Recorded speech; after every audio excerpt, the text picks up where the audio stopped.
Coucou tout le monde, aujourd'hui on se retrouve dans une vidéo inédite sur ma chaîne puisqu'il s'agit d'un tuto scrap. Voilà, je n'ai jamais fait avant mais j'avais jamais fait non plus de gros projets de scrap avant. Comme vous savez, j'adore réaliser plein de petits DIY et du scrap aussi. Voilà, j'ai pas mal de petites choses à la maison pour en faire, mais c'est vrai que j'avais jamais fait un gros projet avant celui-ci. Donc étant donné que c'était le premier, j'avais très envie de vous partager ça avec vous sur YouTube. Et donc, étant donné qu'on m'a demandé pas mal de fois si je pouvais en faire, donc je me suis dit que là c'était l'occasion. Mais avant de vous laisser découvrir tout ça, je voulais quand même vous préciser que je ne suis pas une professionnelle, donc ne me lynchez pas si je dis un mauvais mot ou que je m'exprime mal ou tout simplement que le résultat n'est pas top nickel. Voilà, je débute dans ce milieu, mais comme vous savez, je ne me limite pas à la pâte polymère ou quoi, j'aime vraiment faire plein de choses dans les loisirs créatifs, donc c'était le moment de tester tout ça avec vous. J'espère que ça va vous plaire et pourquoi pas vous donner envie de commencer aussi le scrapbooking si ce n'est pas déjà fait, enfin si vous ne pratiquez pas déjà ça. D'ailleurs n'hésitez pas à me laisser votre avis en commentaire, ça serait très constructif pour moi étant donné que je débute. Mais aussi de liker cette vidéo si vous voulez en voir plus sur ma chaîne. Sur ce, j'arrête de parler, je vous laisse aussi découvrir ce petit tuto version accélérée d'un petit projet scrap quoi. Donc pour commencer, je viens découper des intercalaires dans du papier que j'ai acheté à Action. Vous savez, les grands blocs de papier, c'est là-dedans que j'ai découpé mes intercalaires. Et je viens leur créer un coin arrondi à l'aide de cet petit outil que j'ai eu dans une commande Banggood. Et je trouve ça hyper pratique pour faire des jolis coins arrondis et donner cet effet d'intercalaire. Donc pour les construire, je me suis aidée d'une intercalaire que j'avais chez moi, comme vous pouvez voir la bleu foncé, pour me permettre de faire le patron. Et ensuite je vais découper donc 3 intercalaires, une pour les snacks, une pour les plats et une pour les desserts. Voilà, comme ça je vais séparer mes recettes en 3 et ce sera beaucoup plus lisible.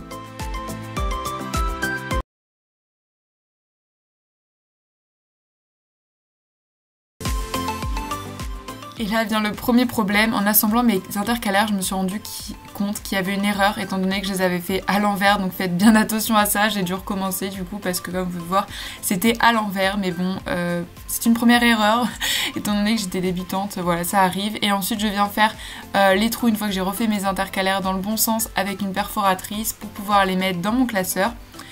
Donc voilà, comme vous pouvez voir, tant pis, j'ai fait avec. Et ensuite je viens prendre ma page de couverture en fait pour la décorer. Donc pour cela j'avais créé cette page de couverture avec une pochette transparente que l'on met d'habitude dans les classeurs que j'avais découpé et collé sur le devant de mon classeur pour pouvoir y insérer une feuille. Et ensuite je viens la décorer avec de l'aquarelle, plein de petits bouts de papier, voilà, avec des petites chutes de papier que j'avais. C'est ça que j'aime bien dans le scrap, c'est qu'on peut récupérer des chutes de papier. Alors après mon problème c'est tout ce qui est colle. Alors j'adore le scotch bleu face, mais c'est vrai que niveau colle j'ai pas trouvé une colle qui colle vraiment le papier. Donc d'ailleurs si vous avez des colles à me conseiller, n'hésitez pas à me les dire en commentaire. Donc voilà, je vais venir décorer tranquillement ma page de couverture en mettant des morceaux de papier, des autocollants pour marquer livre de recettes et plein de petites choses comme ça. Donc je vous laisse découvrir comment je décore tout ça.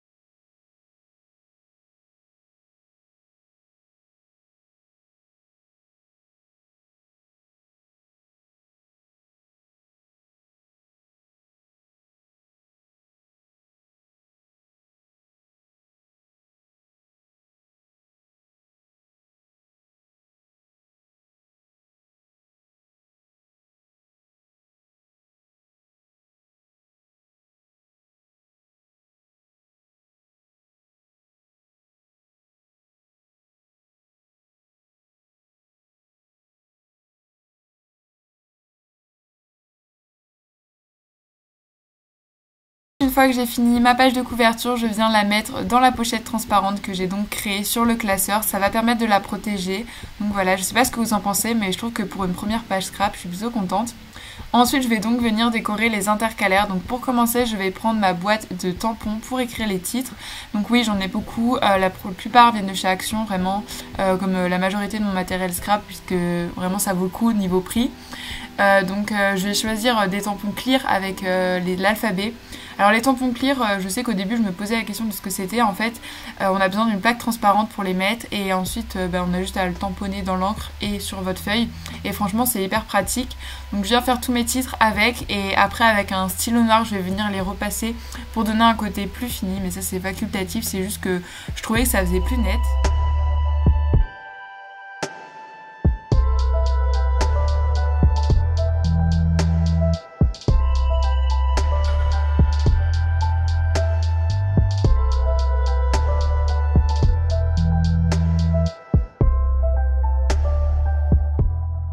Et c'est donc parti pour la décoration de mes petits intercalaires. Donc je viens créer un cadre au stylo noir autour de mes titres et avec un tampon je vais faire comme s'il était accroché.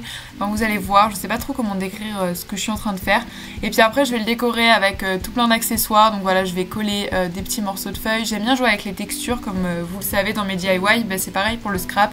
Donc là j'ai mis un truc cartonné, ensuite j'ai mis des autocollants aussi, vraiment je me suis amusée, j'ai juste décoré tout ça. Voilà, donc pour les 3 intercalaires j'ai fait la même chose comme vous allez voir.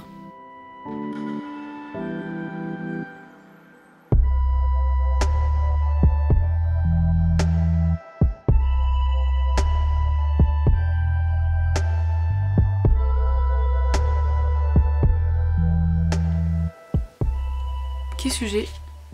Mais décidément, ça va pas le faire. Je saigne du doigt, mais je sais pas comment je me suis débrouillée. J'ai taché ma feuille.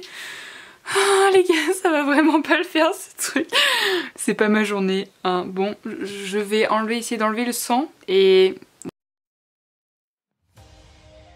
Donc du coup comme vous avez pu le voir, j'ai une petite galère, je me suis coupée, je sais pas comment, je pense avec un ciseau ou juste une feuille, le doigt, sauf que c'est un endroit qui saigne beaucoup. Donc j'en avais mis sur ma feuille de scrap, mais j'ai pu rattraper tout ça et c'était rien de grave, hein. Vraiment j'ai juste désinfecté et mis un pansement. Mais juste sur le coup je me suis dit que j'ai vraiment pas de chance pour ma première fois où je fais du scrap, c'était la 2e erreur après les intercalaires. Donc je vais continuer quand même à finir mes intercalaires. Donc là c'est celle des desserts, vraiment je trouve que c'est celle que je préfère je pense avec celle des snacks. Voilà, je trouve ça hyper mignon et voilà, j'aime beaucoup ce que j'ai fait. D'ailleurs une petite astuce, enfin un petit conseil que je peux vous donner. Moi parfois lorsque je fais un tampon clear, je viens le colorier comme le petit cupcake qu'il y a en bas de la page. Donc voilà. Et voilà, les intercalaires et ma couverture de mon classeur sont terminés, donc je vous laisse découvrir les petites images où je vous montre le résultat final.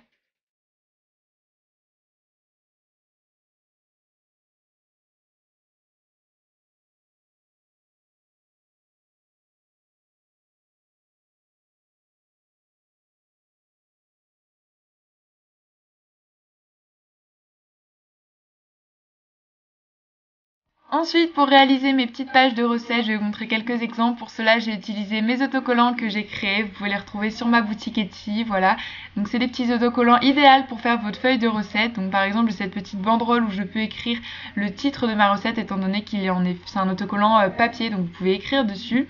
Et je vais le coller donc sur le haut de ma feuille cartonnée. Donc oui, j'ai utilisé des feuilles A4 Bristol puisque comme ça, ce sera plus solide. Et j'ai donc pris aussi des petits autocollants avec salé, sucré. Vous savez, je vous les avais dit lorsque je vous les avais présentés dans une autre vidéo. Et j'ai aussi mis des petits fours pour le temps de cuisson, voilà, ça fait un petit peu plus de couleurs et je trouve le résultat sympa. Donc si vous voulez les retrouver, vous pouvez les trouver tout simplement sur ma boutique en ligne Etsy. Donc je vous invite à aller voir si cela vous intéresse. Et voilà, cette vidéo est terminée, j'espère qu'elle vous aura plu. N'hésitez pas à la liker si elle vous aura plu tout simplement et à me laisser un petit commentaire. Sur ce, j'arrête de parler, on se retrouve très bientôt pour la prochaine vidéo. D'ici là, prenez soin de vous. Et je vous fais de gros bisous. Bye!